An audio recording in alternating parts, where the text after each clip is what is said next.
Isa nga si Ellen Adarna sa artista na masasabi nating napakatotoo. Walang pagkukunwari at kapag ka sinabi niya yung mga tanong sa kanya, ano man yan ay sasagutin niya.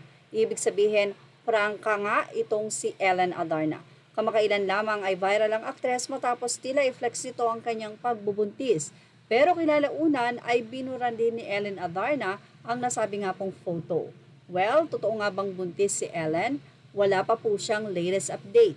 Ang latest update ni Ellen Adarna, madalas siya na nagsasabi sa kanyang mga fans, followers, na pwede silang magtanong dito at lahat nga ng mga katanungan ay buong buo at willing na willing namang sinasagot ni Ellen Adarna. Katulad na lamang ng naging tanong sa kanya ng netizen na ito, kung saan curious ang netizen kung saan siya kumukuha ng pangkabuhayan. Wondering die if asa ka income na permi naabalay na akay commission sa business. Yan nga ang itinanong ng netizen kay Ellen Adarna na sinagot naman ng nasabing aktres. Sa Tagalog ay paano nga daw ba nabubuhay o nagkakaroon ng pera itong si Ellen Adarna since hindi na nga ito active sa showbiz.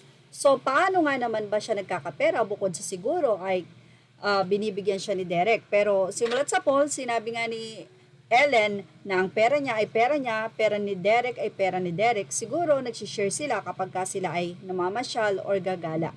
Pero kung sakaling may mga luho na bibilin itong si Ellen Adarna, make sure niya na ito ay hindi niya hiningi kay Derek at ito ay sarili niyang pera. Pero saan nga ba kinukuha ni Ellen Adarna ang ipinambibili niya ng kanyang mga nais na mga material things? Well, ayon kay Ellen Adarna, kumikita pa rin siya sa kanyang mga endorsement. May mga ine-endorso pa rin naman ng mga produkto si Ellen Adarna at ito ay may kontrata. Hanggat nire-renew si Ellen Adarna ng nasabi nga pong endorsement na iyon, ay binabayaran si Ellen. Bukod doon, ay unang-una nga na nakakagamit sila sa mga nasasabing produkto at mayroon pa silang supply nito. Pangalawa, sinabi nga ni Ellen Adarna na mayroon siyang dividendo na natatanggap sa kanyang pamilya. Kilala naman ang pamilya ni Ellen Adarna na hindi lang may kaya kundi mayaman talaga.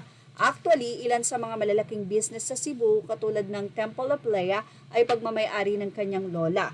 At hindi lang yan dahil may mga hotels, restaurant, hindi lang sa Manila, sa Cebu at ilang mga karatig dito sa bansa ay pagmamay-ari nila Ellen Adarna.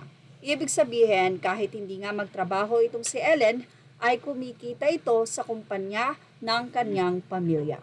Well, ano po ang masasay nyo about dito? Ilagay na ang inyong opinion sa ating comment section. Images are all credit to the rightful owners. Thank you for watching Showbiz Now.